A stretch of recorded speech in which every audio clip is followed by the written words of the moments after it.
Dans un monde qui évolue presque à la vitesse de la lumière et aussi avec les réseaux sociaux, être productif est une question de vie ou de mort.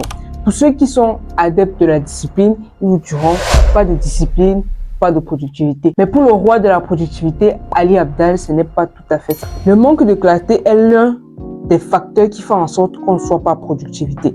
On entend quoi par manque de clarté? Tout simplement le fait de ne pas s'organiser, de ne pas planifier par exemple ce qu'on doit faire. Soit on n'est pas clair en fait sur ce qu'on veut faire exactement, soit ce qu'on veut faire plusieurs choses en même temps. Et aussi définir un temps de travail. Et c'est là où dans son livre Feel Good Productivity, il nous explique en réalité une méthode qu'il appelle la méthode NIS. Le N va correspondre tout simplement à near term ou tout simplement court terme. Pour lui, c'est que lorsque on se fixe un objectif, il doit être sur le court terme. Ça veut dire qu'aujourd'hui, si tu as décidé de faire une tâche, il faut que cette tâche-là ait un objectif sur le court terme.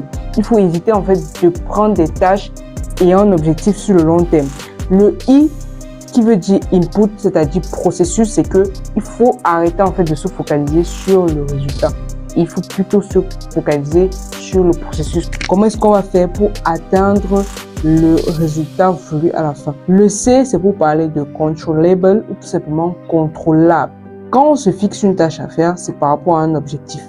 Et d'après sa méthode, l'objectif qu'on se fixe doit être un objectif contrôlable. Quelque chose qu'on peut réellement atteindre, quelque chose qui dépend à 80 voire 90% de nous. Lorsque je fais une vidéo YouTube comme celle-ci et que je la publie sur YouTube, en fait, je ne peux pas contrôler si oui ou non les gens vont aimer ma vidéo.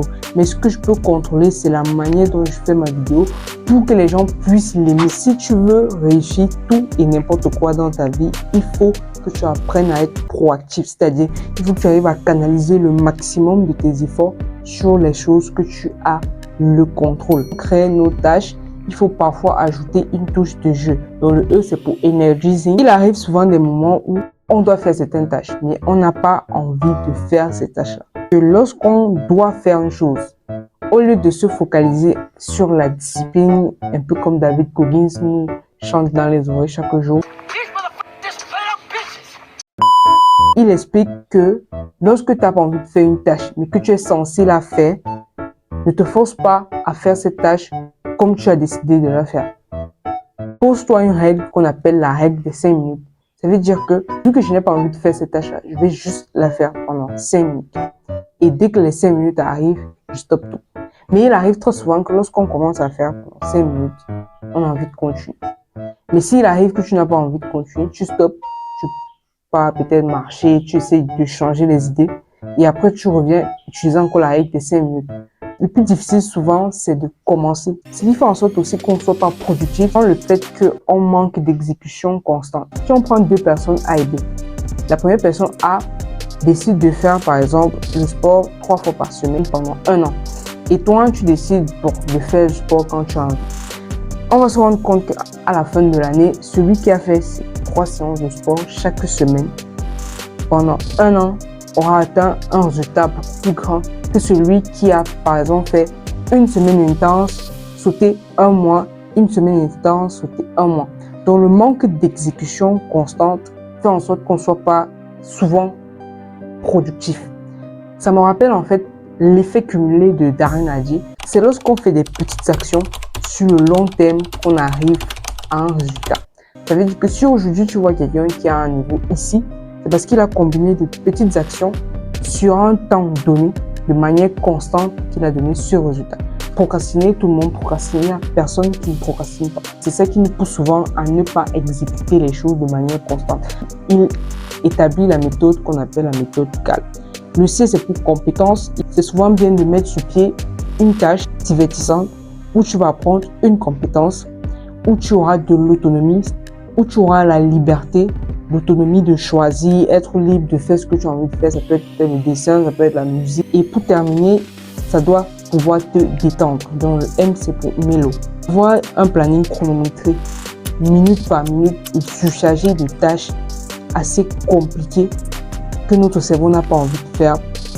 Cette méthode nous permet en fait de casser ça et d'introduire en fait une activité ou deux qui respectent en fait cette chronographie de méthode CAL. Donc, 99% de la population mondiale se fixe des objectifs pour l'année qui commence. 600 personnes se fixent des objectifs annuels.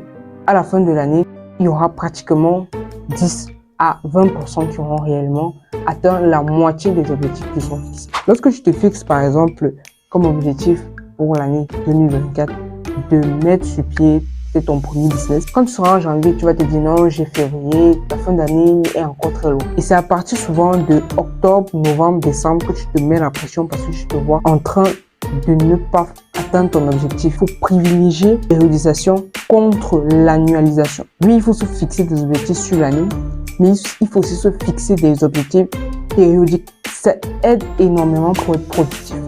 Avoir des objectifs sur le court terme et de vous surcharger, c'est un point important. Il faut éviter en fait de vous surcharger. Vision captivante est aussi un point essentiel. Pousse en fait à faire en sorte qu'on n'est pas assez productif. Pas en fait la motivation. Ça nous donne la dépression et parfois la sous-estimation. Il arrive très souvent de voir des jeunes qui vont te dire qu'ils sont démotivés, ils sont dépressifs parce qu'ils n'ont pas une vision assez captivante. Quelque chose qui leur donne en fait envie de se lever le matin et travailler dessus. Et cette vision captivante-là, ça nous donne non seulement la motivation, mais l'énergie qu'il faut pour pouvoir taffer sur les choses qu'il faut pour atteindre ça. Et pour ceux qui ne connaissent pas Ali Abdal, c'est vrai que je le présente à la fin de la vidéo. C'est juste un jeune homme comme toi qui regarde cette vidéo qui, pendant plus de 7 ans, a parlé de productivité sur sa chaîne et aujourd'hui a écrit un livre qu'on appelle Facebook Productivity où il te montre en fait de manière assez scientifique, c'est-à-dire il ne te montre pas des techniques et autres, il te prouve de manière scientifique comment booster ta productivité, les concepts qui ont été étudiés sur le domaine de la productivité, pour que toi tu testes aussi ça chez toi et puis tu puisses en fait devenir productif. Il ne donne pas une recette magique de la productivité, mais il donne des conseils, partage ses expériences dessus. Maintenant tu es libre de choisir ou pas. Il vient avec une méthode assez posée, assez réfléchie, te fait comprendre que non, c'est pas une question de discipline. Tu peux être discipliné, mais tu fais la tâche que je te dis de faire, mais tu n'es pas productif. Merci d'avoir regardé cette vidéo jusqu'à la fin et on se dit à une autre vidéo. Ciao.